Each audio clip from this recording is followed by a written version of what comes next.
Hello, welcome to another A Tippling Philosopher video where I'm going to be joined by my good friend Dr. Aaron Adair and co-author of a book we are working on, the third book in a trilogy of books of mine, the Nativity, a critical examination, the Resurrection, a critical examination of the Easter story, and this one is the Exodus, a critical examination of the Moses story.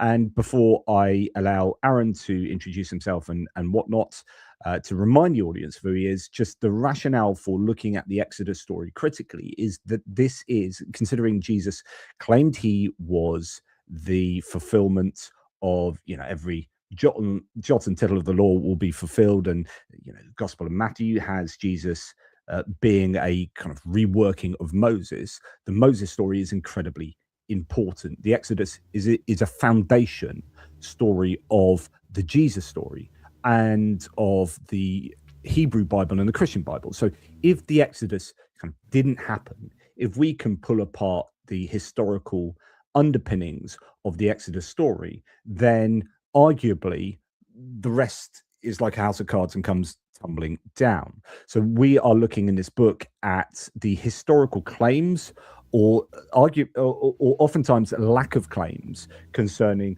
the historicity of the Exodus.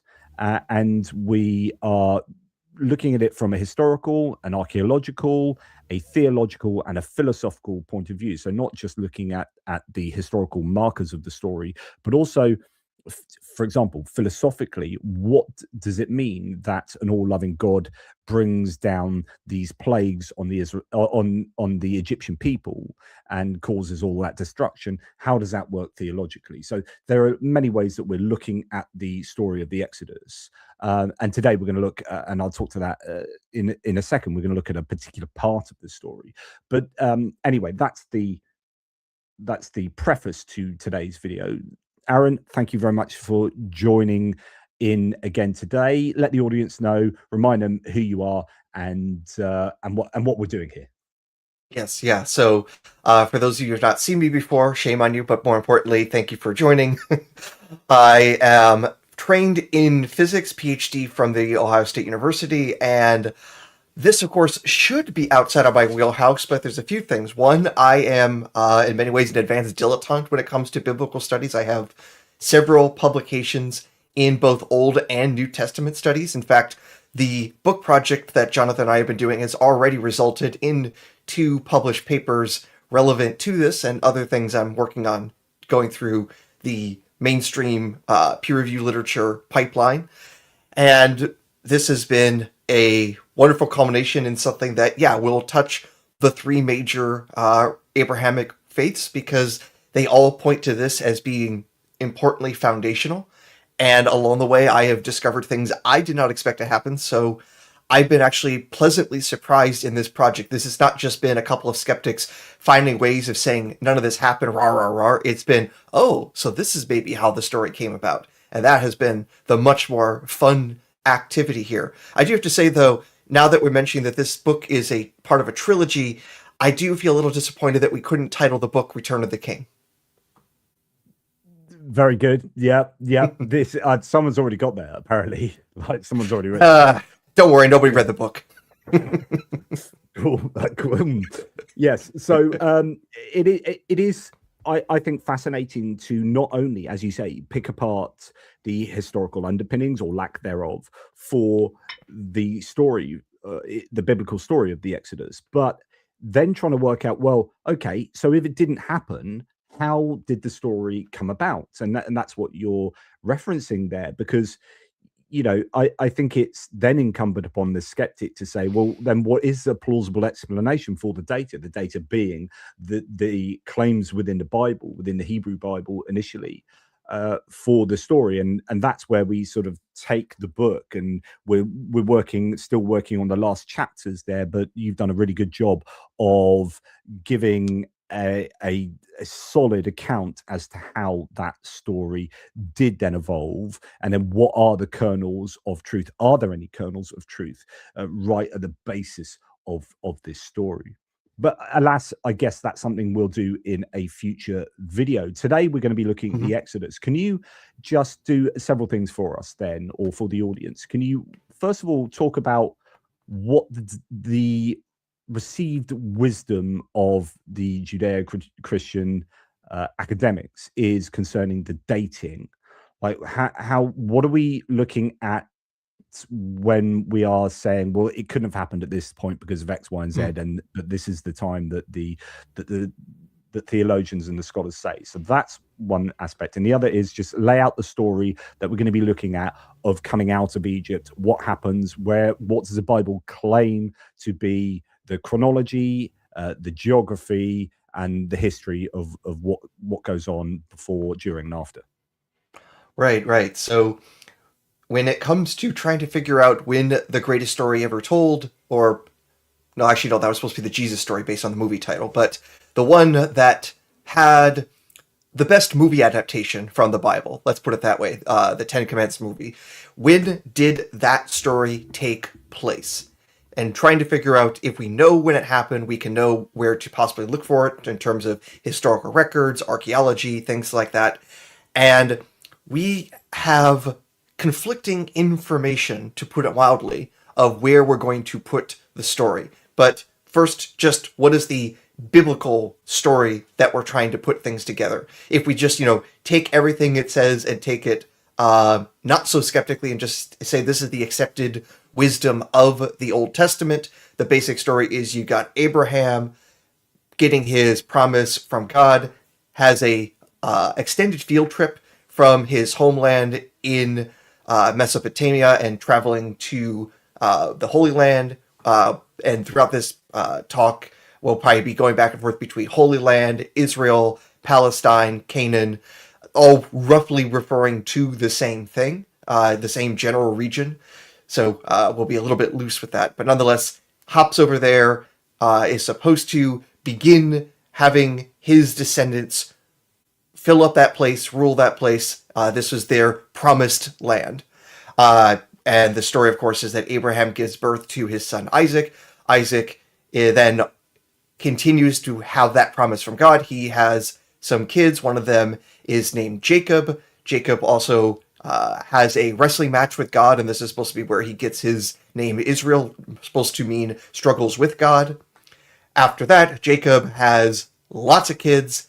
These 12 sons that he have then become the 12 tribes of Israel. One of those sons is Joseph. Because of some shenanigans amongst Joseph's brothers, he ends up being taken down and enslaved in Egypt, where, because he's also just a really cool dude, is able to work his way up the pyramid scheme in Egypt, pun intended, and becomes vizier to the pharaoh. And when there is a famine in the rest of the world, Egypt is already prepared by Joseph, and so Joseph is able to bring his entire family down safely into Egypt and also show, hey guys, I'm still alive, but hey, I'm not going to be that angry. Come on down, live here in Egypt with us. And this is how the Israelites get down into Egypt. The next pharaoh, though, isn't so friendly, and then, boom, centuries of slavery. Blood, sweat, toil, and eventually, God is just like, okay, finally, let's fix this up, puts the plan into action. Then this Moses guy comes along, gets a message from God saying, all right, you are going to take the people out. Moses is a bit reluctant for reasons, of course, you can imagine. At this point in the story, he is about 80 years old when he is commanded to go and save all of his people. I don't know about you, but when I'm 80, I plan on doing very little. And I don't plan on traveling through the desert for a few decades. But besides that, goes in, does a bunch of plagues, gets the people out. Miracles happen for this to happen, including the famous parting of the Red Sea for the fleeing Israelites to pass through and destroying Pharaoh's army, then spending 40 years in the desert until finally coming in and having this massive military conquest of the Holy Land under Joshua. And then from that point, the tribes have established roughly where they were going to be traditionally. Stuff happens. Jesus, stuff. That's the very, very, very basic story the Bible gives you. How much of that is real? This is Oh, where the fun interesting. begins.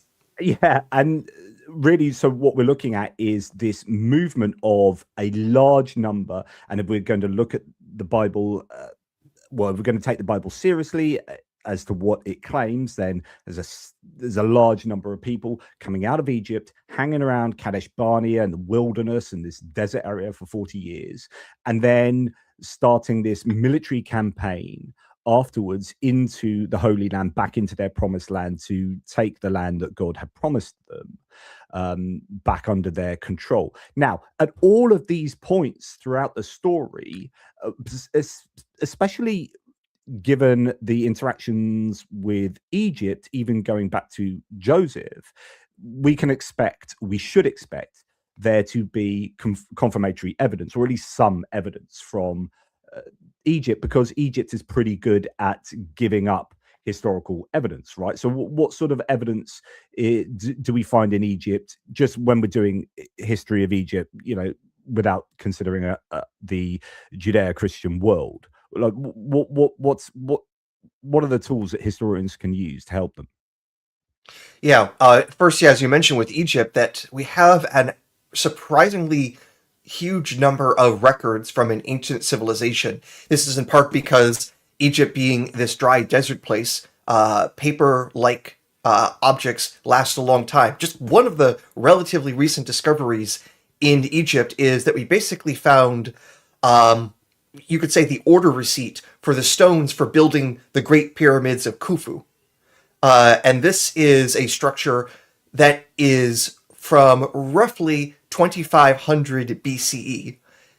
We literally have records of the building materials that would have taken place over 1,000 years before, when the Exodus happened.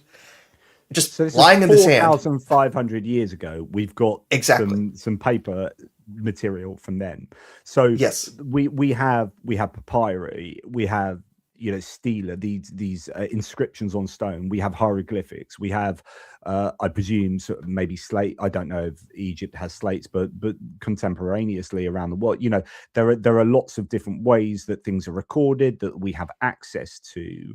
But it's not just that. When you're digging in, you're looking at pottery. You're looking at the sorts of houses there were, so on and so forth, and you can see if there are movements of people either in or out of Egypt from the kind of cultural artifacts that are left behind as well, right?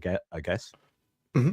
Yeah, and of course there has been active archaeology, or the study more specific to Egyptology, since, you could say at least since the days of Napoleon. Since one of the missions of Napoleon wasn't just to do a big military conquest, but he also brought out a bunch of scientists and scholars to start studying the country.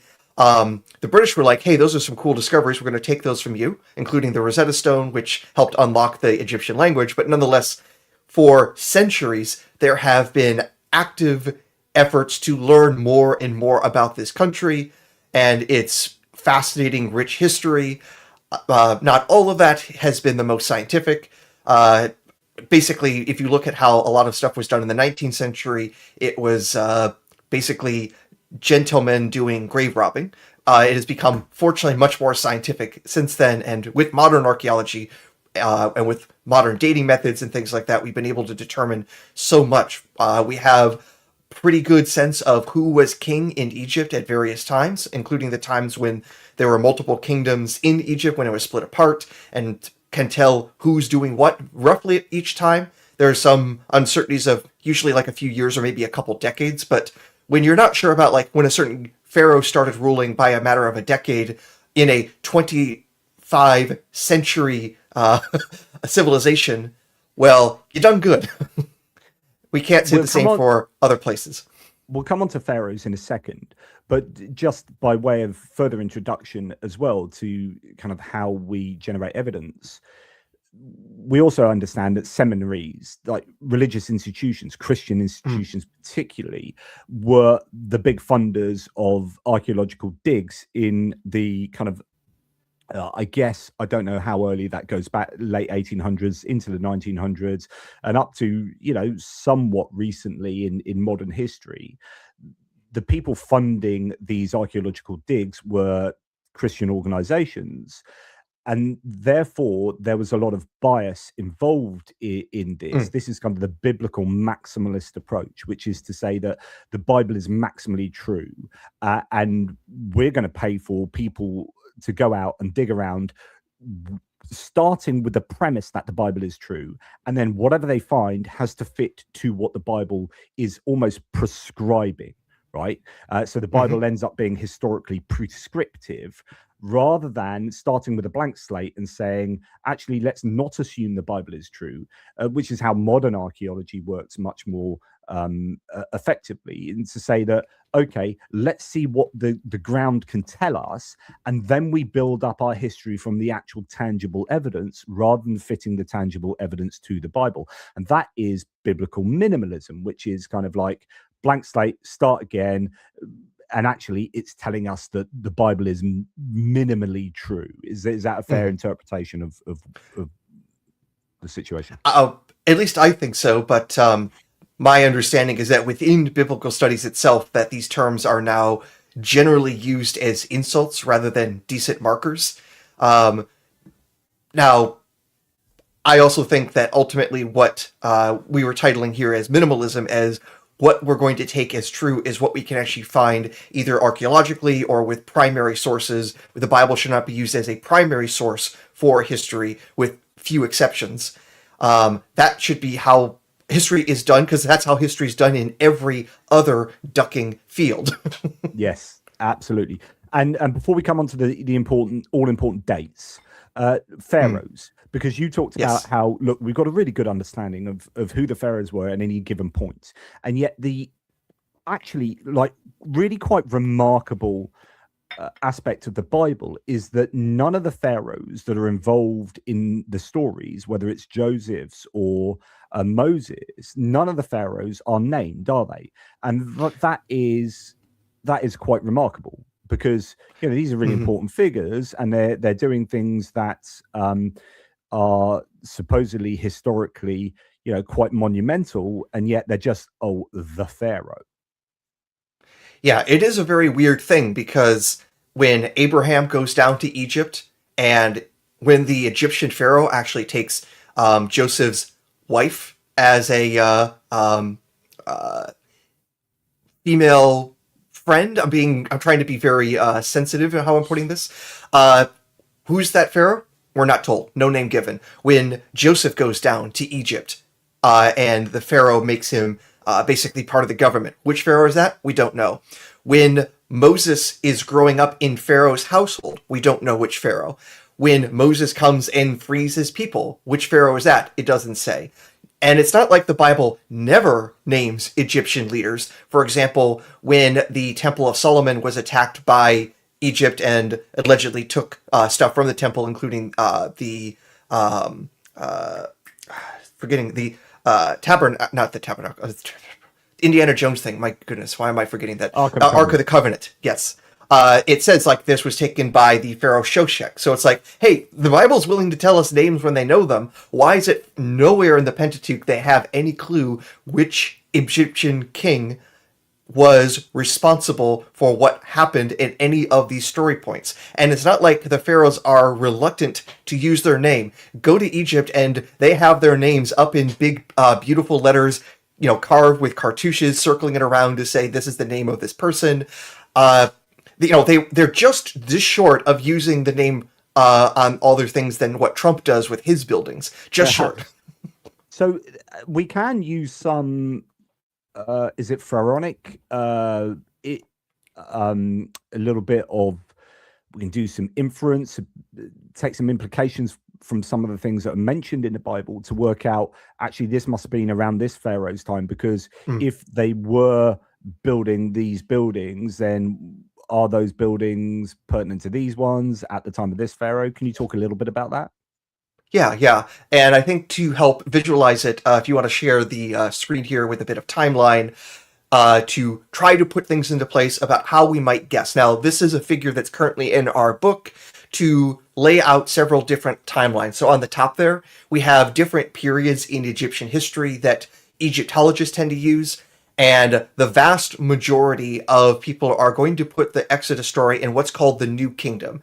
This is to distinguish between the previous times where Egypt was strong, but earlier in time. So the time when the pyramids were built and you had like Khufu, Khafre building their giant pyramids at Giza. This is part of what's called the Old Kingdom. When the Old Kingdom lost its power, this became the first intermediate period. When Egypt became a strong united place again, this was known as the Middle Period, or the Middle Kingdom. When that wasn't so great, it became the second intermediate period. And then the New Kingdom is, again, Egypt is now strong, united again. And the New Kingdom is when ancient Egypt was at its most powerful, its greatest geographical extension, its greatest colonization activity, etc. And this is the time with some of the most famous pharaohs, including the famous Ramesses. So this is where most of people would put the story for a few reasons. One, if you read the Bible and use its chronology, it says the Exodus took place so many centuries before the construction of Solomon's temple. It says, there's like exactly this many years between Solomon's opening the temple and when we left Egypt. So all you have to do is just do a tiny bit of arithmetic, and boom, it puts you in the 1400s BCE. And this might be during the time of Tutmosis III or his successors, his most immediate successors. So it's like, oh, easy. We know exactly when this took place. But the Bible gives some other weird clues about when things take place. For example, when you open up the book of Exodus to talk about the Exodus, that's appropriate. Mm-hmm. Chapter 1 talks about the enslaved Israelites having to build a couple of towns, Pithom and Ramses.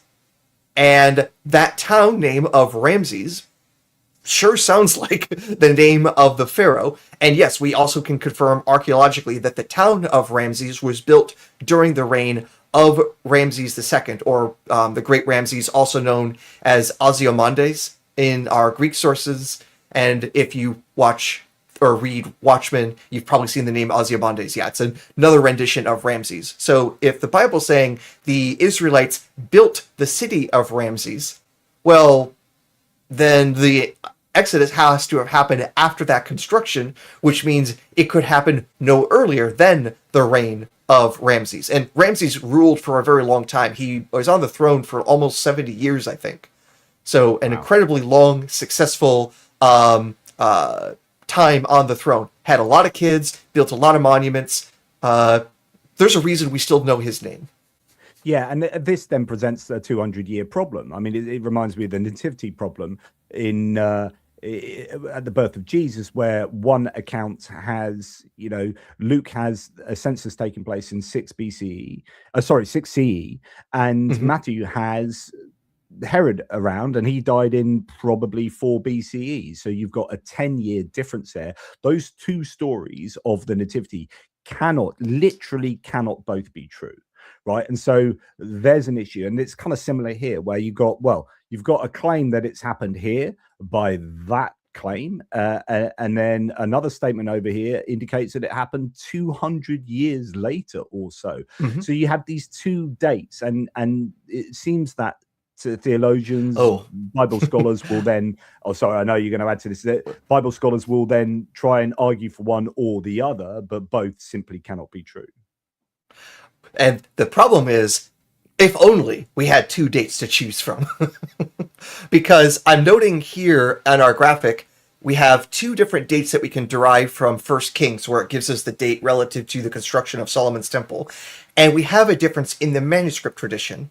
They differ by 40 years, whether you go by the Hebrew in the Masoretic text or the Greek translation known as the Septuagint. Now, which of these 2 represents the original form of the text? We can't really know for sure. Now, you might be thinking, well, the Greek is a translation, it's not going to be as good. But the thing is, the Septuagint was written roughly in the 3rd century BCE, and we have ancient copies of that Greek translation. As for the Masoretic text, this is our oldest complete copy of the Hebrew Bible, and it's from the 11th century CE. It's about 1,000 years after our oldest scraps of the Septuagint. So in terms of time, you would think, well, the Septuagint is at least much closer to the composition of these books. Now, you might say, well, let's go to the Dead Sea Scrolls, which has our oldest scraps of the Hebrew Bible. And unfortunately, we don't have a Hebrew copy of this section of 1 Kings to compare. So which of these 2 is the best? you can't really just look and say which one is the best. It's kind of a bit of favoritism. And even then, this is not our only way of using the Bible to guess things. So there's another weird little issue. If you mentioned earlier the problem with the Jesus story. One of the other issues is the conflicting genealogies for Jesus. Matthew and Luke give different ancestors for Jesus, different numbers of ancestors between Jesus and King David, or between Jesus and Abraham, etc. Well, there's a similar sort of thing you can also do with the Exodus story, because in the books of Ruth, you get a genealogy for David, and you count how many generations it goes back to an ancestor who is part of the Exodus. And there's, if memory serves, there's just 5 generations. Well, 5 generations, if you assume a 20-year generation, then the Exodus was only 100 years ago before David. David is basically being king late 1000s BC. Well, this now differs from the traditional date by 4 centuries. It differs by the other date most Bible scholars like by a century. And there are other genealogies you can look to that would also put the events centuries earlier than what the Bible would otherwise suggest. So when did the Exodus happen? Good question. What does the Bible say? Good question. And then that gives you, even though that you've got a huge range of dates here, if you take the 2 main dating, what people mainly go for, sort of 1400s and 1200s, then you give yourself a fighting chance of knowing where to look in the archaeological record for something that might then support the biblical accounts, right? So you're not just looking for evidence of the Exodus anywhere and everywhere in Egyptian history. You do have a range that can help you out and narrow down your searches. So you look in these kind of stratas, you look at say for the wilderness, right, if we can find people that existed in that time frame, we're finding Bedouin tribes people and small encampments of moving nomadic peoples there, and yet we can't find a gajillion fleeing Hebrews. Then we've got a bit of an issue, but we'll come to that. So there's our dating situation, problems within the Bible already in how to date this, but we've got, albeit a large range, that we can hope to find some evidence in. Yeah. And then we have, and yeah. Sorry, and I'll just say that if you talk to most folks, they're gonna probably either propose the 15th century to be consistent with what the Bible most directly dates, or the 13th century to make sense of the knowledge of town of Ramses being built. So those are probably the 2 centuries that most Egyptologists, most Bible scholars would look to find where the Exodus story comes from. And also because in Egypt, there is a stele found that was erected around 1208 BC by the pharaoh Meneptah, where we have the earliest attestation of a people group called Israel in the Holy Land. So this also becomes an important marker of, hey, the Exodus must have happened before here, because we can clearly see the people that we call Israel are already hanging out in their not Egypt land. Yeah, and like the idea that if Israel existed before that time, then that doesn't really fit very well with or if that doesn't really fit well with what we understand from the Bible, because they are coming out of Egypt to then establish themselves as the people of Israel, and they didn't really exist before then, because that is clearly like Canaan or different areas, and we can talk about all these different peoples and the tribes and so on somewhat later, but yeah, you're absolutely right. We can have these different markers that we can take from different places. I just want to respond. There's a live chat comment here from Ron Zwamborn, who says, I saw a documentary about Egypt and Iraq, Iran, and they stated that several stories in the Old Testament are also found in other older kingdom stories. Just a little note on that. The story of Moses' birth is lifted from the story of King Sargon of Akkad. We detailed that a lot in the book. That's a really interesting element, and it shows that the story is probably written in what's called the exilic period, which is much later in time. We're talking 500-600s BCE, and that was a period when much of Israel was in exile in Babylonia, and there's no surprise that they're taking old kind of Mesopotamian myths from their surrounding culture within which they are exiled to form their own stories. So our or many scholars' prevailing theory is that the Bible was written a lot later. The Pentateuch, the Torah, was written a lot later, and there is good evidence to suggest they lifted elements of stories from the culture within which they were ensconced in that particular exilic period. But Moses is one story. You've got the Noah's flood story coming from the Epic of Gilgamesh, lifting, is it tablet 12 or tablet 13 from the Epic of Gilgamesh, where, you know, in the biblical story, you've got the mention of raven that doesn't really make sense with doves, but actually, if you go and read the Epic of Gilgamesh, it makes total sense. They've just stolen that almost verbatim from there, so on and so forth.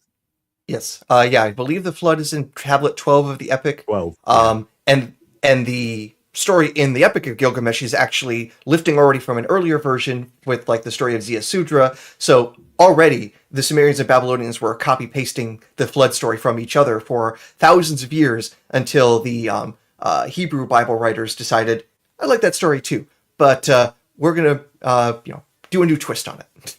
Yeah. So what they do is with these stories, it's not about the fact that they've nicked this story and used it themselves. It's like, theologically, what are they telling you by the changes they make to the story? That's the important stuff to understand from a sort of anthropological point of view, maybe, or theological point of view. But what the traditionalists these days, Jewish and Christian traditionalists, will do is say, well, no, we are going to believe that these stories were written all the way back here rather than being written much later and kind of badly backdated, ex post facto back into older history. And the problem is that when they wrote these stories and then backdated them into history, we then look at that period of history and say, well, actually, it doesn't marry up with anything that Egyptian history is telling us. And that's what you've already been sort of referencing. But also they add in loads of anachronisms. And we've talked previously, I think, in videos about, camels ending up in the story. Well, that makes sense if you're writing the story in the exilic period, but then when you backdate it, they didn't have domesticated camels back here. They didn't have pitch in that area of Egypt if you're going to have a pitch basket with Moses in it. But they did have it in Mesopotamia, where the King Sargon of Akkad story came from. They don't have this kind of thing. And all these anachronisms, we detail them in the book, that suggest that actually it was a much later writing that was backdated, retrofitted into earlier history, and then given vague indicators like the pharaoh, rather than being able to say it was this pharaoh, because they're just throwing it back into an old bit of history that they don't even know themselves, right, of the existing pharaohs of the time that they're proposing. So anyway. Mm-hmm. Yes. We should definitely talk more about camels, because there's an entire camel train of problems with many of the references that it comes to what we can go and date. And when we're talking about mistakes, we're talking mistakes about as large as if you were to write a story of the Mongol invasion of China and you gave the Mongols F1 or A1 Abrams tanks, M1 A1 Abram tanks for their battle. There are anachronisms that large in the biblical story. Yeah. I mean, it's the amount of time that exists between these the writing and the claim time of the writing. These are huge differences. They are really serious problems. Okay, so really, we've been going half an hour, and we're now getting on to the meat of the matter, which is the Exodus, the actual Exodus, the movement of the people, to quote Bob Marley, from Egypt into what was Canaan at the time. So what the Bible claims about how many people there were and where they go and for how long? All right. So again, if we take the Bible at its face value, it is actually strangely specific about how many people left Egypt. When I say specific, I mean in the book of Numbers, it starts off with a census of the numbers of fighting men from each of the tribes. So you are getting a sense of how many people were of fighting men, or how many men were of fighting age leaving Egypt from each tribe, all of them added up together, and it gives you a nice big number. We also can see some of the effects of different sources. The writer of this part of Numbers is usually titled the priestly source, or P. There is another source in the text of the Pentateuch known as the J source, and that one just gives a more rounded number, but either way, you add up and you see there are over 600,000 fighting age men who left Egypt. And very conservatively, if each of those fighting age men had a wife and 2 kids, which again is a underestimate if anything, because you're not including the elderly, you're not including the other foreign peoples that travel along with them. There are not just simple nuclear families back then. Some people like having more than one wife. So just extremely generously, 1 wife, 2 kids per man. You are looking at 2.5 or 3 million people who left Egypt, traveled and stayed in the desert for 40 ducking years, and then needing food yep, and supplies. Yep, And somehow being magically supplied for 40 years. Which, okay, the Bible does talk about them being fed on manna, but seriously, like, you cannot supply that many people with food. But not just that, like, there's talk about having forges in order to make, you know, these statues, these golden statues. You're melting metal down, you know. You can't do that in the middle of the desert. It's absolutely ridiculous. Anyway, yeah, so you've got that amount of people, but then potentially livestock, horses, you know, or donkeys, pack mules, whatever, like, and then they need to eat things. So, you know, the numbers are astronomical, and they are just not plausible in any way, shape, or form. Yeah, it's worth noting at this time, 2-ish million people, that would probably be on the same order of the size of Egypt itself. So if this is how big the population was when the Israelites left Egypt, there would have been no Egypt. And if they went into the Holy Land with a population that large, that would also be incredible, because effectively, until modern times, there's just not enough water in Canaan to give that many people enough to drink. Only in modern times could you have a city like Tel Aviv and its population concentration there, because of the simple fact people drink water, and how much water people need, you just can't skimp out on. It's like, oh, we're gonna fast for a couple weeks. It's like, not on water. You can't skimp on that long term. So, I mean, it's literally impossible just with the prima facie claims of the Bible. I mean, we have a commenter here saying, wasn't the area around the Nile lush with vegetation in those days? But of course, what you've got is the 3 million Hebrews, but then you've got the existing Egyptian population and all their livestock needing to be fed just off this, supposedly lush area. But then it's the movement into the wilderness where they can't feed off the lush Nile. So what happens is you have these huge numbers of people, and biblical scholars have said, well, to be honest, I don't think I can justify that. So, like, for most people, the Bible is at least wildly wrong here. Like, if you want to believe that the Bible is being accurate here, you have to just have to defer to miracles. God fed them with manna, and that was that. And whatever they needed, God just, I don't know, did miracles. Because there's no way that is plausibly, no way that is remotely plausible otherwise. But then the problem is, so before we get on to one of the ways that biblical scholars get around this is by changing the meaning of words to try and make it fewer people. We'll get onto that in a second. But if you are to say, okay, there are 3 million people, I'm going to believe the Bible. There are 3 million people in Kadesh Barnea, in the wilderness. Archaeologically, so this is where we talk about the argument from silence. Now, some religious people, when they're presented with the argument from silence, they don't like it. They say just because there isn't evidence of something doesn't mean it didn't happen. Absence of evidence is not evidence of absence, right?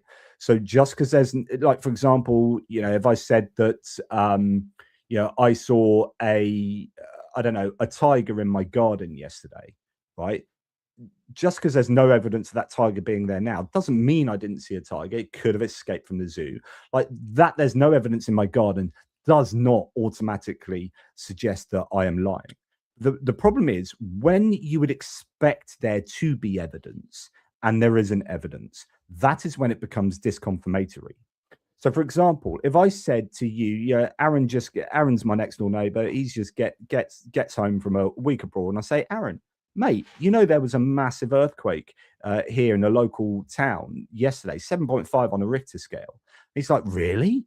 And I say, "Yeah. That's, okay." And then he goes and looks outside, and everything's absolutely normal. Then he goes down the street and he asks people, "Did you experience an earthquake?" And they all said, "Well, no." And then there's no broken windows. There's no earth-shattering events, literally that have left ramifications of a 7.5 Richter scale, not that it's called that anymore, earthquake. Right?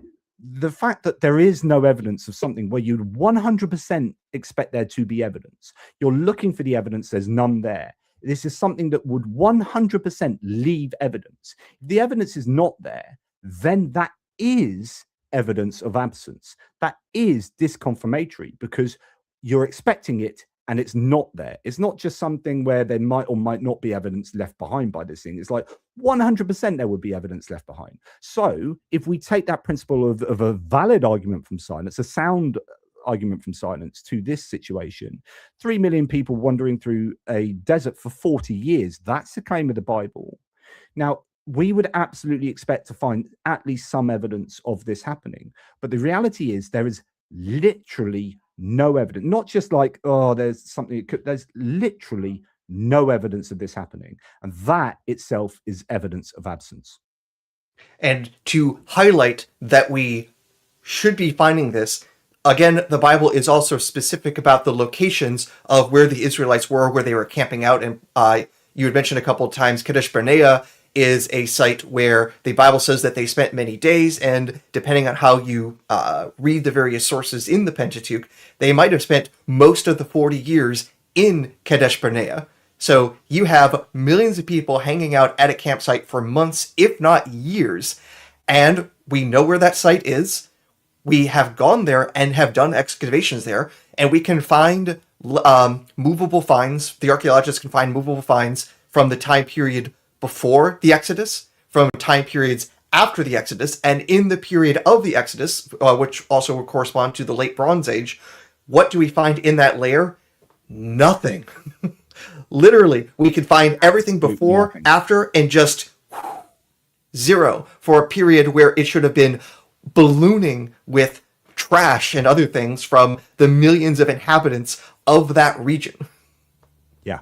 And this is a real problem. Now, it has to be noted that 40 is the Bible loves its numerology, right? So 40 is a very symbolic time. You got 40 days and nights of rain. You've got Jesus being in the wilderness for 40 days, but that is really an echo of the 40 years in the wilderness that's why Jesus is the new Moses, right?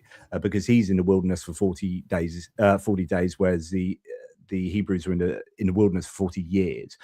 But numbers are used very, 12, obviously, 12 tribes of Israel, but 40 is a particularly meaningful number. So you could say, okay, they're never really going to be in the wilderness for 40 years. It's just some amount of time that is symbologically rendered by the 40 years.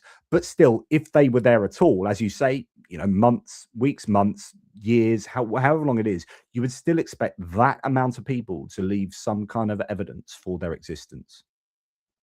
Not to mention, at sites like that, also there was disagreements amongst the Israelites where God would come in and say, all right, you're all dead, you're all dead, you're all dead. And those who might not have been just smited in that process still died there. So I believe at Kadesh Barnea, that also was supposed to be the burial site for Miriam, Moses' sister. And again, do we find the bones of all those people? Do we find the leftover of their meals? Do we find a broken pot? Do we find a single pointed stick? No, we don't find any of that. So we have to have excuses for when it gives us these large population numbers, the numbers are symbolic, or we just don't read the words correctly. The Hebrew scholars can't read Hebrew at this point. We have to treat everything literally until it literally can't be treated that way. Of course, because our audience is so clever. Here, Michael Deaton is ahead of the game here. All the evidence from the soil indicates the OG, the original gangster Israelites, came from within the Canaanite population. In fact, funny you should mention that. The book I have next to me is The Canaanites, which pretty much by Jonathan Tubb, which pretty much indicates that, yeah, when you look genetically and with all sorts of indicators at the Israelites, it is very clear that they came from the Canaanite population. So it was springing up from within Canaan rather than coming into Canaan from without, as a group that segregated itself out based on material culture and social norms. So we would absolutely agree with that. I don't know whether we're going to get there in this video, but that's certainly something we will return to at some point. Yes. We're probably at the end of this video. That's where we're going to go to now.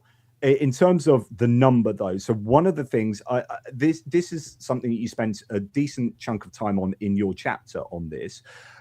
We probably don't need to go into the full details of of looking at the lexicography and the lexical, semantic, language details of the words being used here. But essentially, one of the attempts that some Christian scholars try out is that actually the word doesn't mean this many people, and the key word here can mean just a much smaller group of people. So there weren't 600,000 odd men there, and therefore all these extra people.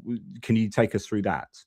Yeah, and this is the reason you hire a physicist to come in to do this, because the main recent proponent of this idea that the word for thousand that is the back of all of these census numbers doesn't mean thousand. That person is actually a Cambridge physicist.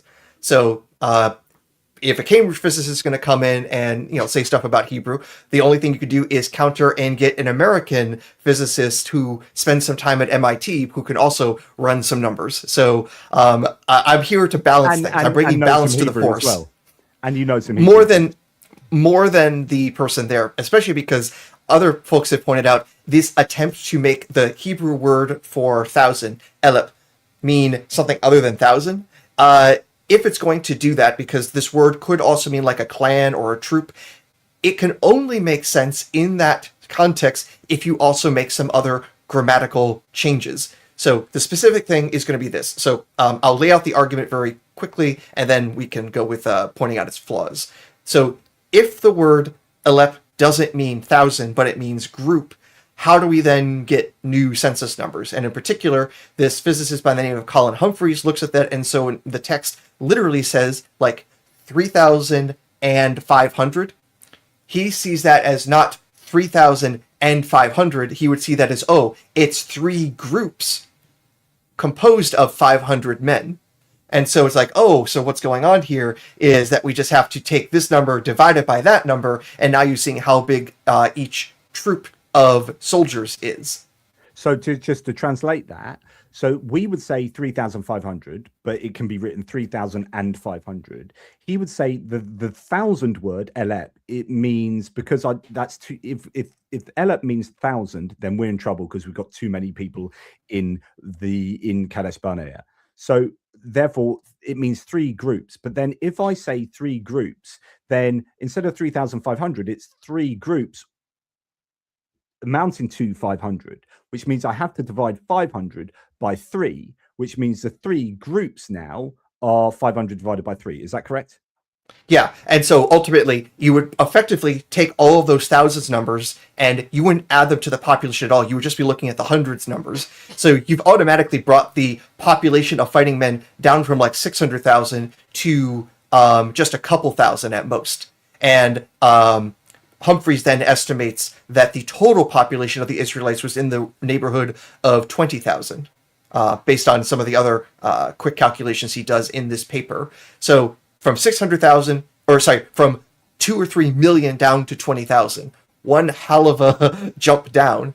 And, well, there are grammatical problems with doing this, and there are math problems doing with this. Which should we focus on? Historical Oh, problems, or problems like internally within the Bible. Because if you're saying right now there's only mm, a much smaller number of people, then what does that mean about going into Canaan and having all these big like military battles and successes? That's then like untenable, really, as a claim.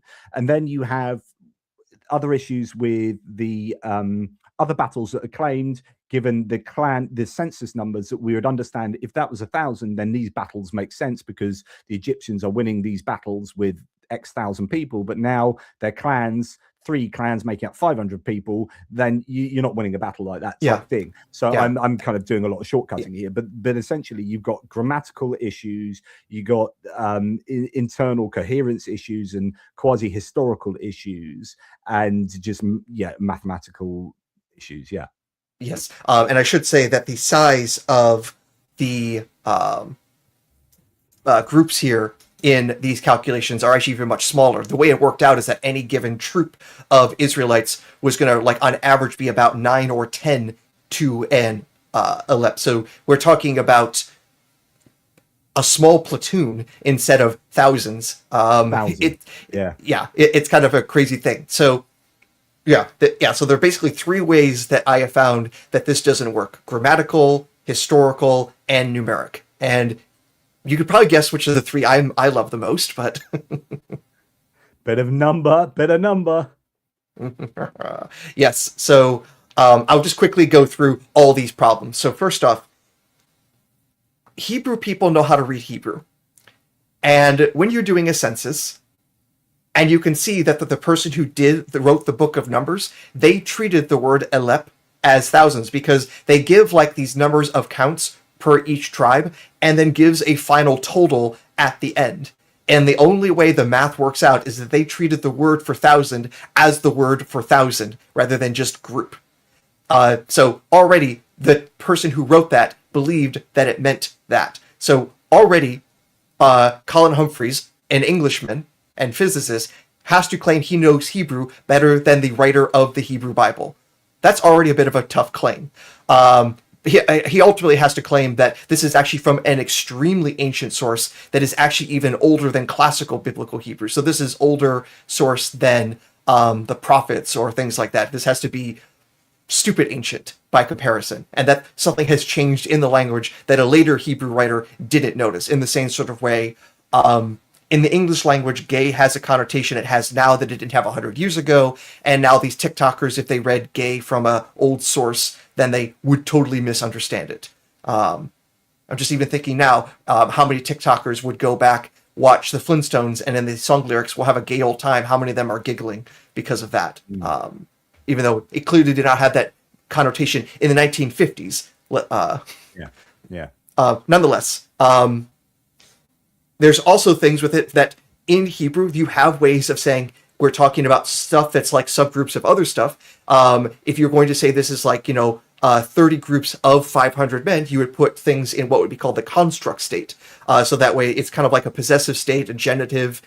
In other languages, Hebrew has that kind of way of structuring things, but instead the Hebrew says like 30,000 and using a vav and then another number. So you would just say this and this, not this of this. We know what the word and means. We've known how to use the word and for thousands of years. That is not a new innovation of the priestly writer.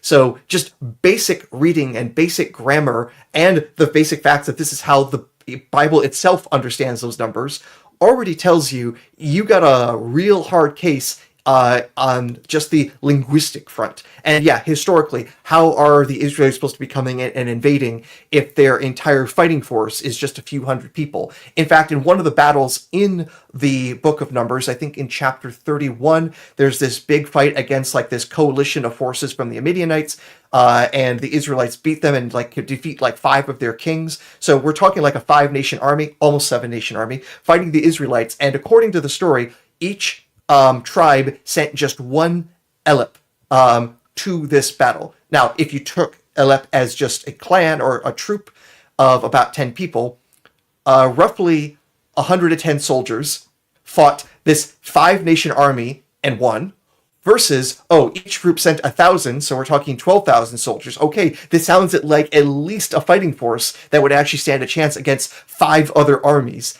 against there. Yeah, so already the Bible is thinking, okay, the numbers are much bigger than what this other thing would propose. But I love it when we could talk about numbers and doing statistics. I guess so do I. Please carry on.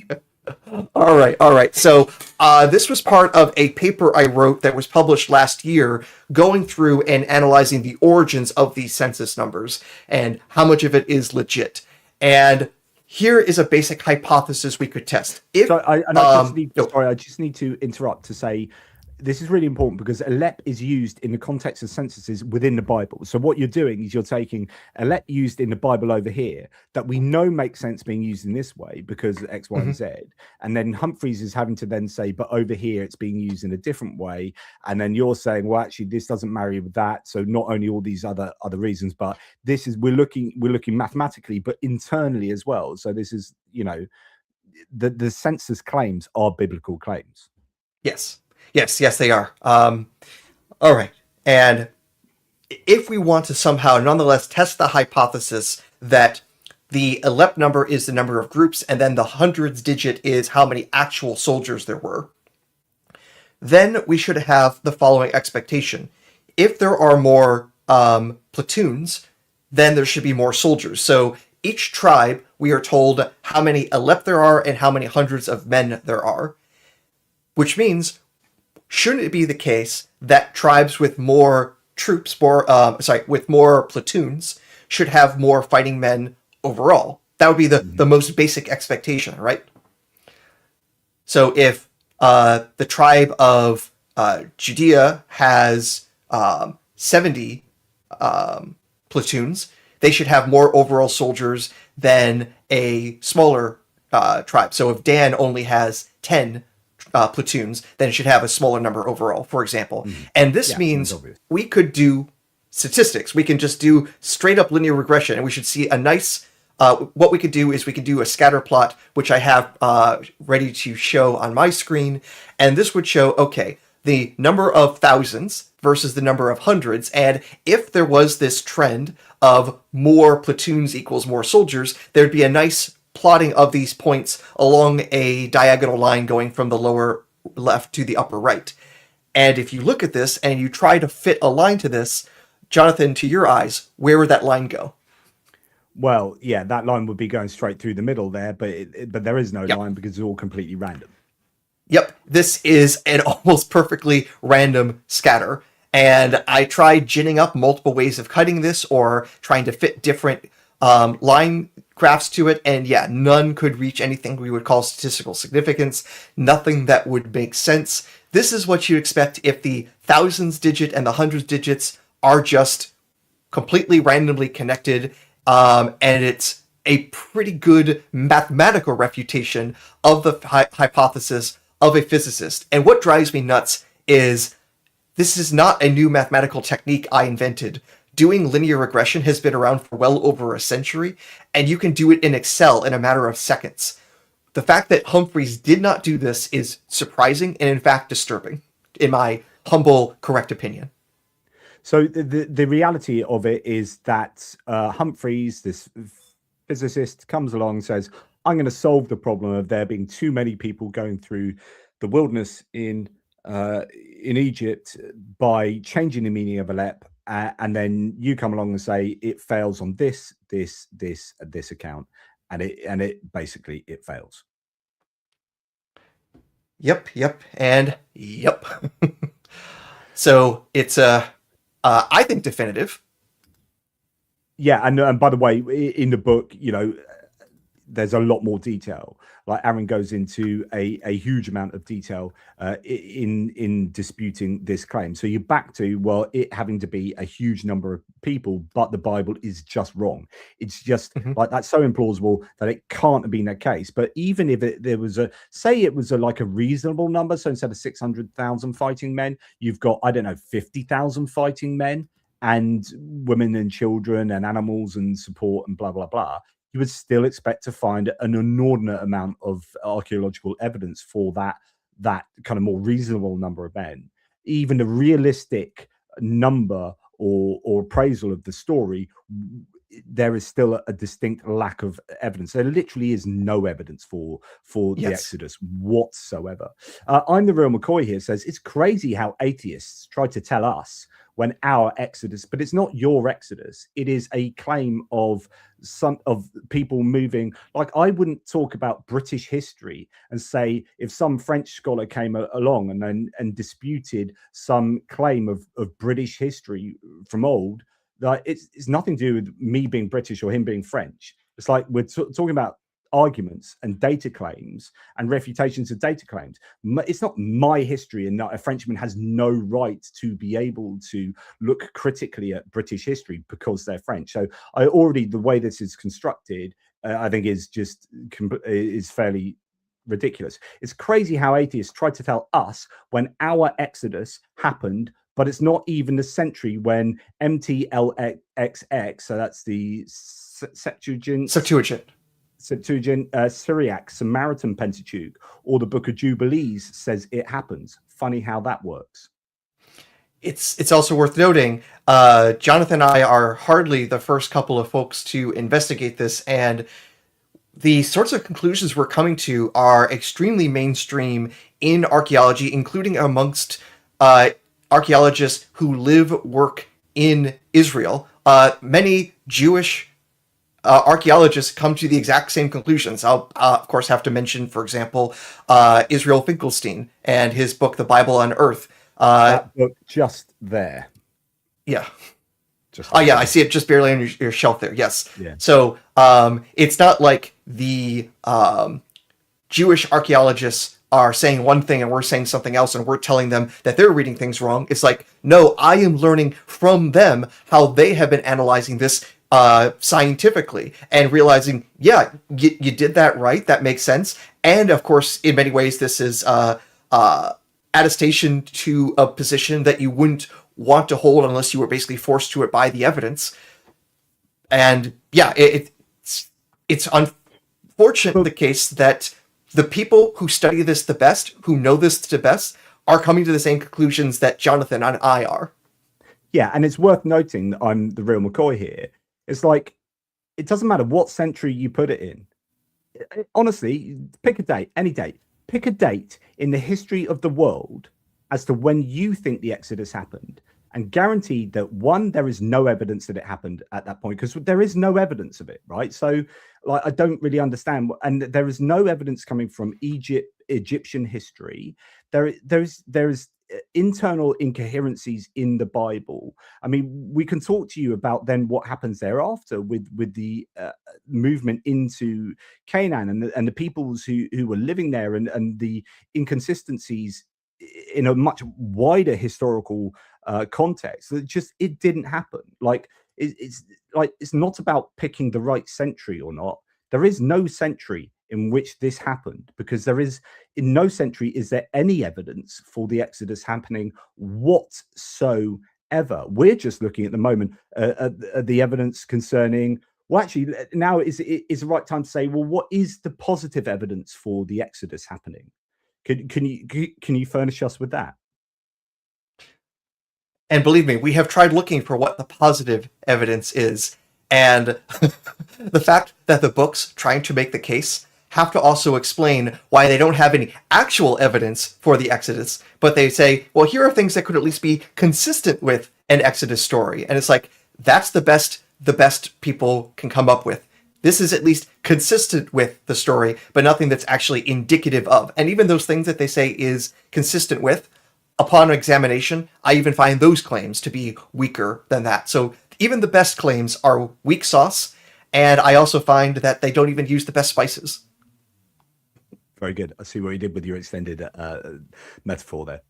So let's look at the first element though. So Egyptian records from the New Kingdom are extensive and detailed. That much everyone agrees on, and they include records of runaway slaves, immigration and emigration, foreign populations in Egypt, right? So, we would expect to find quite a bit of evidence, therefore, of a huge number of slaves moving out from Egypt. records do mention Semitic slave workers. I mean, the Egyptians did have the odd slave, right? This is not Mhm. uncommon. And in fact, what's really important to know is that Egypt controlled Canaan and other areas. They had like an extended kind of empire. This was at a time when Egypt was doing quite well, and they would therefore take some peoples from these areas. And we do have some evidence of slaves being taken, like literally the odd ones here and there. There's talk about the Habiru in Egypt, but these are small groups of workers, not a population of sort of 2 million enslaved Hebrews. Any thoughts on the evidence of some Semitic slave workers? Yeah, yeah. Well, we know there have been Semitic folks that were enslaved in Egypt for thousands of years. We have many different records of them, and the key thing, though, is we have the records of Semitic slave workers in Egypt for centuries before and after the time of the Exodus. It's not like all of a sudden there was only a Semitic workforce in Egypt for 400 years and then it instantly stopped. It's that no, this has been the norm in Egypt for a long time because the easiest place to get lots and lots of slaves is next door. What's next door? Territories that we call Semitic, and Semitic is at least now primarily a being used as like a linguistic designation. So Semitic languages, Hebrew is one, Arabic is one, and when we're talking about that there are Semitic people in Egypt, that does not mean specifically Hebrews or Israelites. It basically means anyone who comes from Canaan, who comes from like modern day Syria, Lebanon, comes from modern day Arabian countries. All of those peoples got swept up, at least occasionally, by slave raids by the Egyptians. So when we're talking about Semites, this is a much bigger group. They would be like saying that there was a point in history when all of the Dutch were enslaved by the English, and this is proven by there being white slaves in England.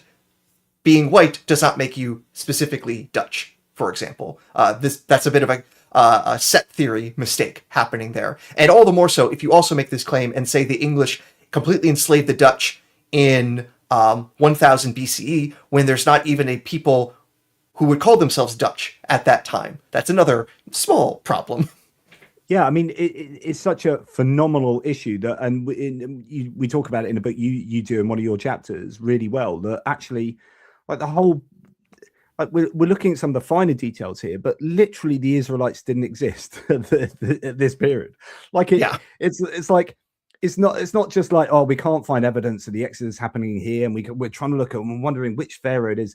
Literally in this time frame, the Israelite people did not exist. The first evidence is in 1208 at the Mneptah Stela and the inscription, but it doesn't fit in with what was understood to be the Israelite people. And then you can talk about whether words referred. Oh, you do a lot with this with your tribal analysis, whether these Mhm. these words refer to peoples or places and so on and so forth. But anyway, going back to the positive claim, they're just or the searching for positive evidence. There just aren't large scale. There's no evidence of large scale enslavement at all in this time frame. I would just be careful, of course, what we would call large scale. But at the very least, there was not any evidence of there being large scale slavery that all of a sudden dropped to a much lower level because of people leaving. That we Yeah, cannot and see. leaving all of a sudden as Hmm. well. Yeah. So yeah, what can you tell us about the Apua papyrus? Um, does that help out the positive case for enslavement? So Trying to that remember if this is the papyrus that actually is about the tracking of a couple of escaped slaves. Is that the one we're talking about? I would have to go back and check, because that we do have the with the Amana letters. Did they not have reference to outposts and the occasional slave? So we do know that there are like Oh, Canaanite.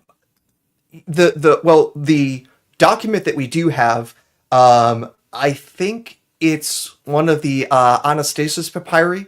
and it's actually from after the time of the Amarna period, and it does talk about like the tracking of these two escaped slaves who were escaping out of Egypt and going into Canaan.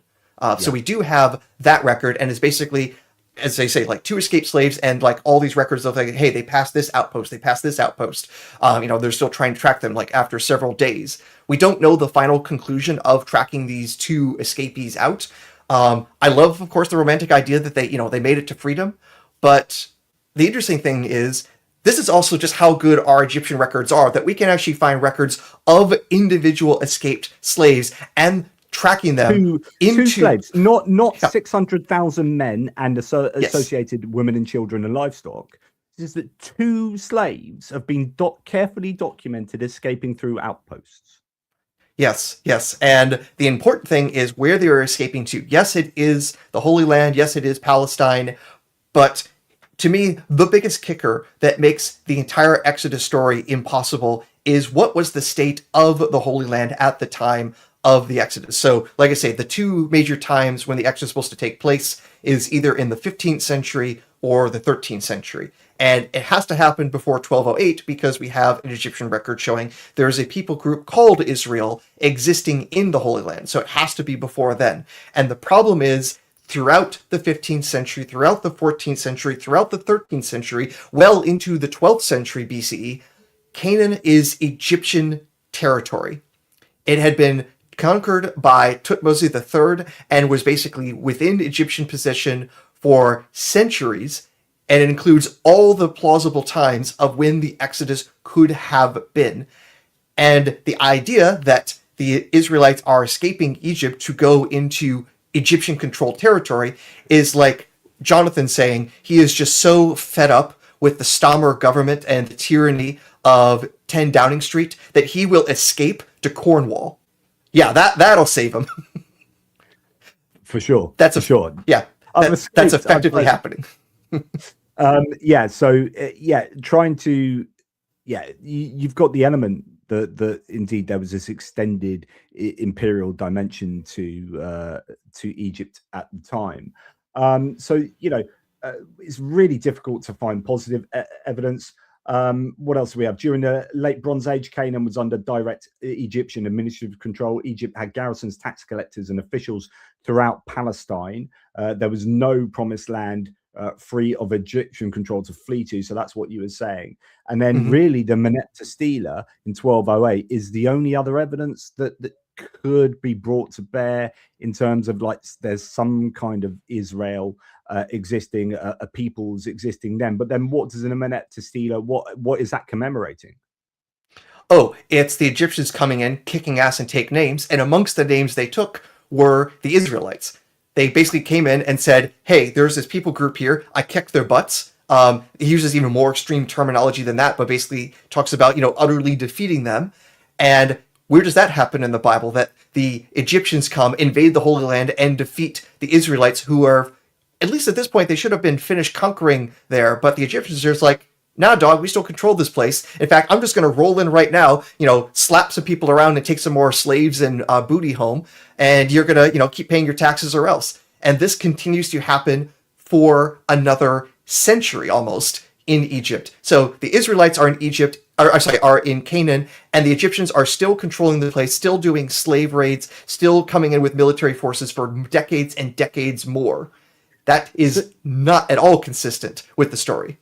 the Meneptah Stela, which is often used as a kind of way of evidencing like Israel and therefore supporting the biblical claims to some kind of contorted degree, actually is evidence against the biblical claims because it's saying that this is after all of the whole Exodus accounts, right? 1208. I mean, it's either in the 1200s or the 1400s BCE, but now we've got 1208. We've got Israel getting its butt kicked because actually the area of land that you're talking about is still kind of under Egyptian control, and the Egyptians have gone in and kicked some Israeli butt or some Hebrew butt or the people of Israel. And All the butts were kicked. All the non-Egyptian butts. and that is just in complete contradiction of the claims of the Bible and coming out of Egypt into the Holy Land and settling there, and there's no mention of Egypt doing anything of the sort thereafter. Yeah. Okay, so that Yeah, literally. I just want to highlight this because it's not even just like the one raid or we're just listening to Meneptah doing this. Because again, we want to be scientific. What's the facts on the ground? And when the archaeologists go in and dig and say, hey, we find that there are Egyptian temples in the Holy Land that are being maintained well into the time that the Israelites are supposed to exist there. We see that there are cities that are being administered by Egyptians, and we know they're administered by Egyptians because they're leaving Egyptian writing in hieroglyphs or in hieratic, which is basically cursive writings. We see fortresses and roadways being built at this time. In fact, the Holy Land was becoming even more fortified and more under the Egyptian boot during the days of Ramses and his immediate successors than even beforehand. So over and over again, we go and we dig in the ground, and what do we find? Clear signs of Egyptian domination. We don't even have to take the Egyptians' words for it. We can look at the Egyptians' trash in the Holy Land and see the leftovers there prove over and over again who was running this place until basically the middle of the 12th century BCE, which by that time the Israelites, or at least a people being called Israel, had existed there for about a century. So that doesn't look like an exodus. This looks like a people group popping up there while still under Egyptian domination. Okay, so I think what we'll do toward from now to the end of this video, and we'll split this into two videos, I think. So next time we'll look at what we've got down as chapter 16. We're looking at chapter 14 at the moment. If we look at now, that literally what we've just set out is the entirety of the evidence for the Exodus, by the way, like the entirety. Outside of the Bible, that is the evidence for the Exodus. We'll talk about who the Egyptian slave people might be, and maybe we'll finish off with that. But now let's look at some of the elements, at least for the Exodus part, the moving out of Egypt part, some of the evidence against that. And I just want to just really hammer home the lack of evidence for the Exodus. It's quite remarkable, isn't it? So the evidence against the Exodus, extensive archaeological surveys, as we've already mentioned, in the Sinai Peninsula. I mean, you're talking the 60s onto the 80s. But then, found evidence of small Bedouin encampments throughout history, but nothing approaching the scale of 2 million people. So, contemporaneous evidence of much smaller groups of people. And as you mentioned earlier, sandwiching like the period we're talking about, there's evidence of peoples and then there's nothing in the middle. Settlements of Iron One Canaan, so 1200 to 1000 BCE, the sort of period you'd expect to have the Israelis, if you believe in the Bible, the Hebrews coming out of Egypt and then attacking Canaan. They show no break in material culture that would indicate an influx of people, different peoples, right, who had lived in Egypt for generations. So when you look at the archaeological strata there in these Canaanite cities and towns and villages, there is no evidence to suggest that Israelites have suddenly flocked into the area. There's no Egyptian-style objects, writing, or cultural practices appearing in the Israelite hill country settlements of the 12th to 11th centuries BCE. So you'd expect there to be Egyptian influence with these peoples who have been living enslaved in Egypt for that period of time. But there's no hallmarks of Egyptian culture found in any of the artifacts in the necessary time periods. And then in population studies have seen that the hill country of Canaan had approximately 12,000 inhabitants during the late Bronze Age, and it couldn't have absorbed like 2 million newcomers. It's just like when you look at the genetics, the archaeology, the kind of the biohistory, the movement of people, it just, there's nothing, and I'd argue that is evidence against, if you, again, this is a correct application of the argument from silence, that you would expect there to be evidence, and there is no evidence. I would say that is evidence of absence.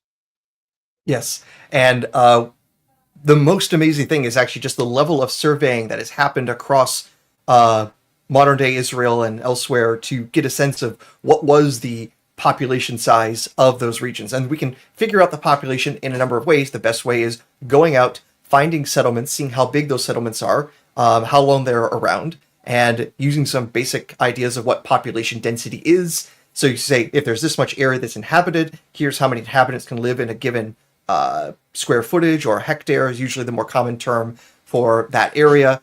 And you can do the numbers and see just how populated things were and how they ebb and flow with time. So I am showing up here. This is a graphic of several different summaries of that archaeological work that has gone over decades. And that's from two major sources here. Finkelstein and Stenger is a more recent one. And what you're seeing here is the number of sites, the number of actually settled sites in the highlands, where we're supposed to be finding all sorts of goodies by the incoming Israelites. And one thing you'll notice is here with the different periods, this is for the Middle Bronze, the Late Bronze, Iron 1, Iron 2. The Exodus is supposed to happen in the Late Bronze period. What do we see? That's when the population is basically at its nadir. This is when it's under Egyptian control and is being so greatly suppressed that there is barely a population living there by comparison to just the previous period in the Middle Bronze Age. Now, once the Egyptians finally leave, then we actually see a population, I won't say explosion, but a great population increase where it bounces back to its norms, which you see in Iron 1. And the two surveys differ just a little bit in Stanger's record, that they were able to find some more sites, but it just barely increased things. The key thing we find here is that these numbers are actually surprisingly small, and they are smallest during the time when there's supposed to be a giant influx of new people showing up in the Late Bronze. We do not see that. We see the exact opposite. And that's not for a lack of trying to find it.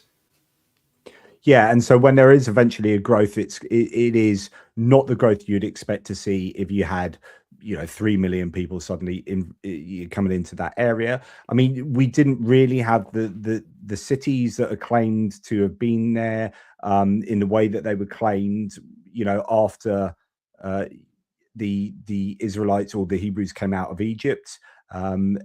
You've got stories of Jericho. You've got stories of all of these places that the Hebrews supposedly came to, but it's just none of it fits with the historical data from archaeology. I just want to, before you respond to that, Lex Lata said, speaking of absence, got to leave now. Great stuff, gents. So thank you for watching, Lex. And we are going to be sending him a copy of the book to look through. I've done that previously on my Resurrection book. So he's a great mind to look over what we have worked on. He really helped out with previous books of mine. He's actually contributed when I had a place at Pathos and then Only Sky. He contributed some really good articles as well. So thanks, Lex. Anyway, that's just a sidebar. So talking about towns and cities in the region that the Hebrews supposedly beat up and took over. What are your thoughts there? Yeah, I mean, over and over again, the Egyptians keep proving that they ran that place until a period that we also call the Bronze Age collapse. So at the end of the 13th century, beginning of the 12th century, there is this massive decline in various cultures or civilizations around the Mediterranean, so much so that it has become like one of these great mysteries of like what happened, what caused this collapse. And because it happens at the end of the Bronze Age, it becomes known as the Bronze Age collapse.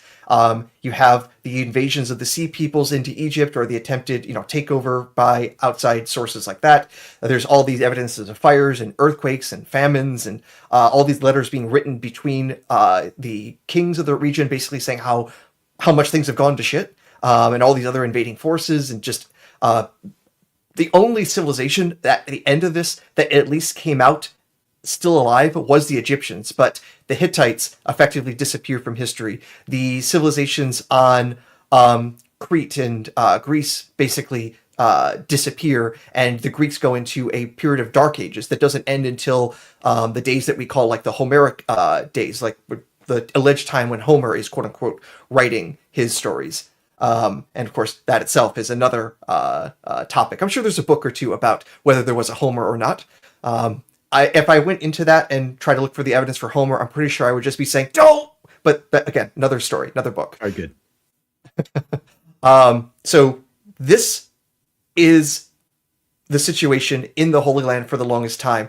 Egypt controls the place, then the whole region collapses economically, population wise, etc. And the Bible doesn't even show the awareness of effective apocalypses happening for those civilizations. You're completely unaware of that, and is instead projecting back into a time that it doesn't really know what happened. Yeah. Yeah. So, I mean, it's by way of conclusion, then you got mainstream archaeology and Egyptology. Really, the mainstream now concludes that the Exodus didn't happen. Certainly on the scale described in the Bible, it just didn't happen. There's no Yeah. evidence for it, and in fact, there's contradictory evidence against it, and the Bible itself is contradictory and incoherent in terms of when it thinks it happened, so on and so forth. There may have been small groups of Semitic people who were enslaved and who escaped here and there, but it's just that's normal, as you would expect with imperial kind of dynasties and whatnot, imperial governments. But yeah, a mass exodus of 2 million people just didn't happen. It's best understood as a founding myth constructed during the exilic period, and that's something that we'll look at in more detail in a future video. And we're going to look in much more detail at these tribes as well. We're going to split this in two, and like the coming out of Egypt into Canaan. We're going to look at the tribes of Israel and some claims regarding that that further, puts the dagger into the back of the Exodus story. But it's best understood as a founding myth constructed during that exilic period, to give a displaced people. So you've got to remember that, like, if you are in exile in Babylonia and you are lacking in identity, you're lacking in unity, you're lacking in a shared history, this is a perfect time to write that shared history to give you a sense of purpose, but also meaning, and like how we, the chosen people, screwed over and exiled in Babylonia. But also, we're going to write our history. We're going to retroject it back. But our history right now is of an exiled people wanting to come out of Babylonia. And so when you understand the milieu in which it's written, which is we're a people that want to get out of exile, to go back to our promised land, then you understand the story of coming out of Egypt as an enslaved people. It didn't happen, but it was a retrojected version of their present story in exile, possibly, and then all of their woes being written back in time on the Hebrew people at that supposed time in Egypt, and a story of an oppressed people, a narrative of divine liberation and national identity. That's what the Bible was. That's what it was written for as they were in exile in Babylonia. Does that sound fair to you? I hope so, because we've written a book on this together. Well, I would say one correction, caveat, change to things is, while we keep saying we're talking about the exilic period for a lot of these stories being put together, one of the things that I think we've been seeing is more and more evidence that the version of the story that we have really come to know is even later than that. And the exile is important for understanding how the Exodus story further developed, and is absolutely crucial to understanding how it came about.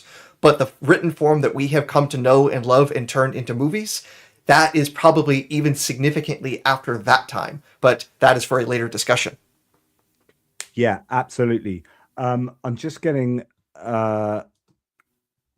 the exact exile period. 586 to 583. So I said the 600s earlier, but no, it's 586, so almost the 600s, through to 538. So that's what we're talking about in terms of the exile. So that was when many of the many of the Israeli people were in exile in Babylonia, and that's when we would argue they constructed a lot of the Bible, but then thereafter as well, some elements will be pre-exilic, some will be exilic, and some will be post-exilic. And we're finding out with later, more and more recent scholarship shows that actually the Bible was constructed far, far later than people previously even like thought was kind of possible. And none of this accords well with the traditional idea that Moses wrote the Bible. We've talked about this in the previous video. Moses did not write the Pentateuch, and it just didn't happen like that. And it's for all the aforementioned reasons. And it certainly wasn't written in and certainly didn't take place in the 1200s or the 1400s BCE. We've shown that from a number of previous videos. We're showing it in this video, and we've got further videos going forward from here that will also add some nails to the coffin for the traditional view that this was an event in history and it happened at a particular time in history. And of course, then we will sit and fix all of history. We will have all of history fixed by the end of our book. Yes.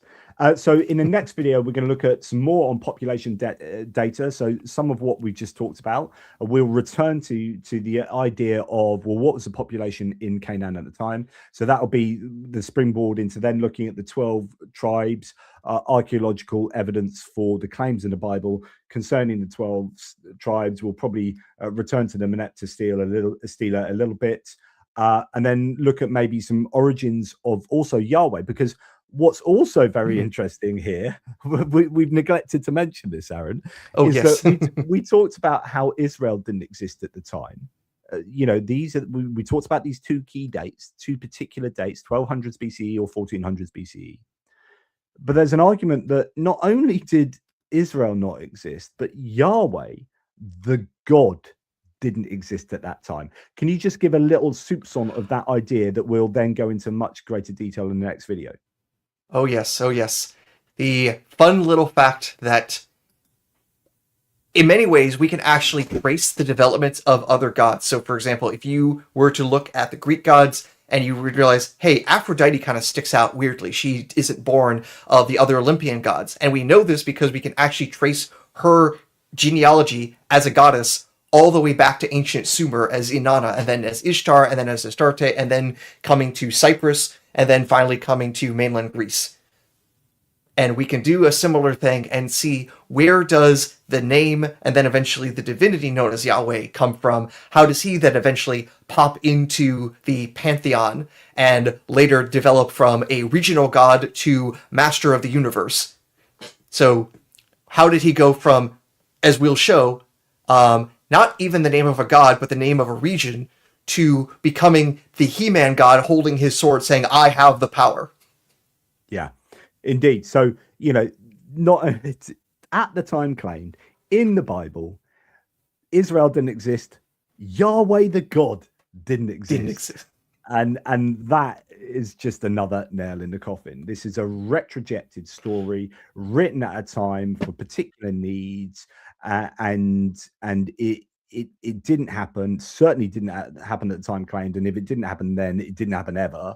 And then the question is, as we go towards at the end of the book, then the question is, well, then what does explain this story? And we've sort of talked about like the yearning for national identity. We've talked about the exile already playing a really significant part in generating the need for stories like this. But then the question is, well, was there a Moses? Is there any kind of kernel of truth? Because often, with legends, there is this element that actually this was a real person or a real event or something that was just massively distorted over time to take on this kind of legendary position in whatever culture we're talking about. Was there something like that going on here? And can we even know that?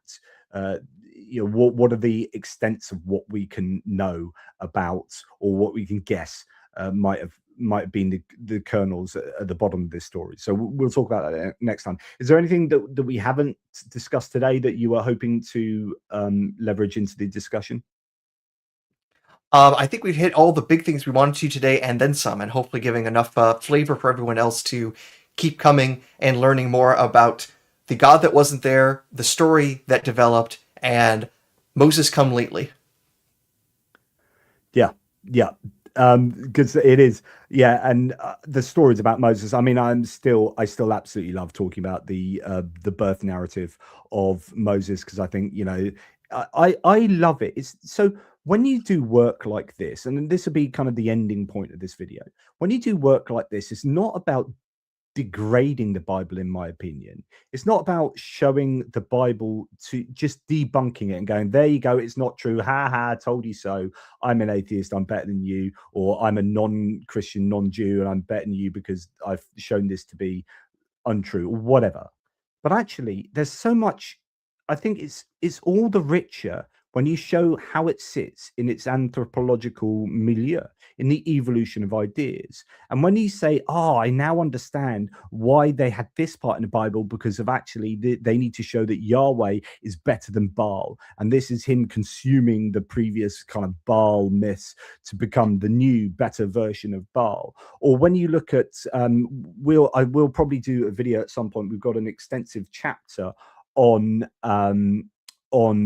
the legal codes. When you look at the Bible as a legal set of legal codes, you've got the Decalogue, the Ten Commandments, you've got the Covenant Code, you've got all of these different types of commandments in the Bible.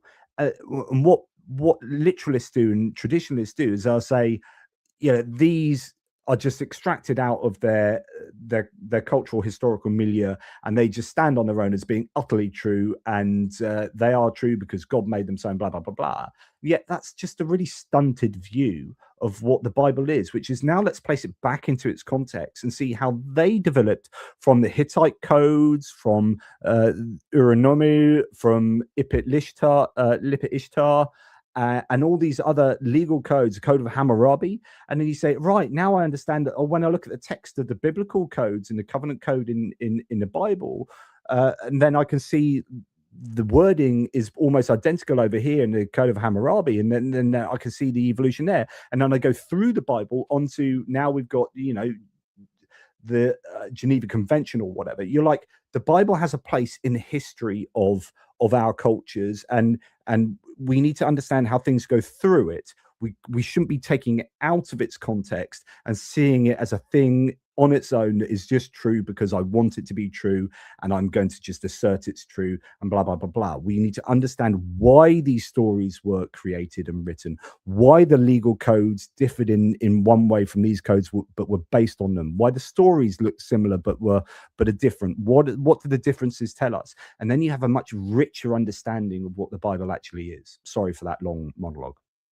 And just to put an extra coda on that, this is also just the general way that we want to be approaching myths, stories, and history in general. I was just pulling off the back of my shelf here because I've been trying to do also a fair bit of study of Chinese and Chinese culture, and plenty of the stories in Chinese books are also mythical, and we can look at them and say, yeah, that didn't happen. So, for example, this is one of the books I recently purchased, and it's a shortened version of The Investiture of the Gods. And this is supposed to be stories of what's taking place at the end of the Shang dynasty. As you can tell, when you got people riding on animals through the clouds, and this person here, if you have seen the recent movies of Nurja or Nurja 2, he comes from this book. Basically, a weird demon child who pops out and is able to fly around on spinning flaming wheels, and has a very tenuous relationship with his father, and it's a fascinating story there. But guess what? These stories never happened.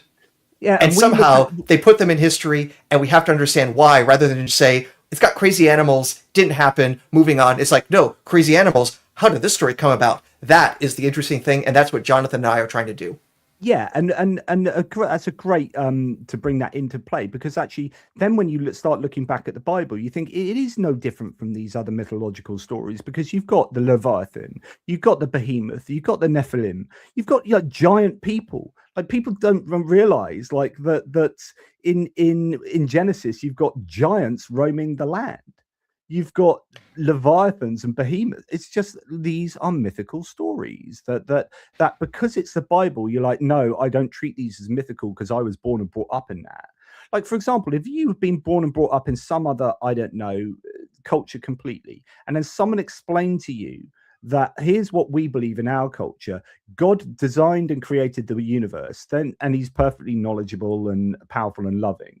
But then he got really pissed off with the crap creation that he had made, even though he's perfect, that he just wiped everything off the table and started again. Well, that's Noah's Ark and the flood. And he kills everyone apart from 8 people. And he gets all the animals in the world onto an ark, which is like physically impossible, by the way. And how are you going to get a sloth and a kangaroo? How are you going to get a kangaroo from Australia over to there? But anyway, gets all the animals of the world, including, I don't know, venereal diseases and pubic lice, all of those animals of the world onto the ark. And then they sail around for 40, there's water to the top of the mountains. Like, that's clearly a myth. That clearly never happened. And yet, because people are born and brought up inside that culture, they're like, well, our ones happened. Well, yeah, Noah's Ark happened, but that Chinese book you just showed me, that's nonsense. You can't have people going around on chariots in the sky with big flaming wheels.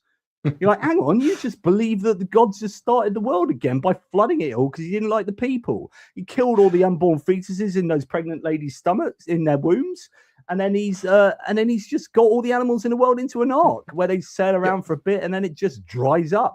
But by the way, all that water would have crushed the Earth's crust because of anyway. Worth also noting the idea of gods flying around in the skies like this on either animals or chariots. Well, God does that too in the book of Habakkuk. So also God is a chariot rider in the skies. So if you have a problem with what I just showed with that book cover, you better read your Bible. Crackshot here says, don't dismiss too much of the Old Testament. Noah's flood was real. It's called the Younger Dryas Cataclysm. I mean, we can talk about localized flooding to understand this. I mean, the reason why all cultures have flood stories in their mythology is because all cultures experience floods, and then you just make it bigger to be the whole world. But actually, realistically, no. As described in the Bible, it didn't happen. And that's the same with the Exodus. It is a story that might have some, in the same way that the flood, Noah's flood probably had some element of a flood happened. But then you're like, well, it's broadly based on the Epic of Gilgamesh, and then they just rewritten it because they're in exile. Epic of Gilgamesh was the context in which they're in. Then they rewrite it for Israel, and they change some of the elements of the story, and that gives you the theological purchase and meaning. The same with all the stories, I think, in the Bible. Well, many of the stories, many of the creation stories and the earlier stories in the Bible, particularly. Then it starts to get onto like quasi history with kings and prophets and whatnot. But anyway. And also just to note, the whole Younger Dryas cataclysm or Younger Dryas impact hypothesis is not a mainstream position at this point either, especially because like some of the papers trying to argue for evidence of like a cometary impact 13,000 years ago has actually been retracted. So even that claim of trying to explain the various flood stories is on thin ice, which is a little bit funny because of its relation to the Ice Age. Yes, and by the way, we look in our book on the Exodus at the naturalistic claims for the plagues of Egypt to a little bit of degree. I mean, it's too difficult to go into all of these, but I spend a bit of time looking at ways to try to explain the parting of the Red Sea with science. And funny enough, that same physicist who I talked about with the LEP number stuff, same guy shows up. He shows up multiple times in this book with different sciencey claims, and I was getting pretty tired of seeing him come up. Yeah. Right. Look, it's been a pleasure. Thanks, Aaron, and I look forward to our next get together, which I guess will be in a week or two or something. I need to get on and do some more editing. It's exciting. We're just drafting the final chapter of the book where we're bringing it all together.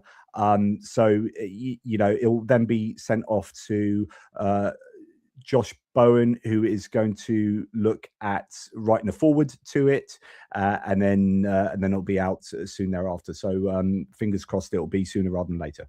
But thank you, Aaron, for your good content and awesomeness in general. If you found awesomeness here today, I must have paid you enough. Okay. Always, mate. Always. You are awesome. Thank you, people in the live chat, and we will speak to you soon, Toodle Pips. Take care.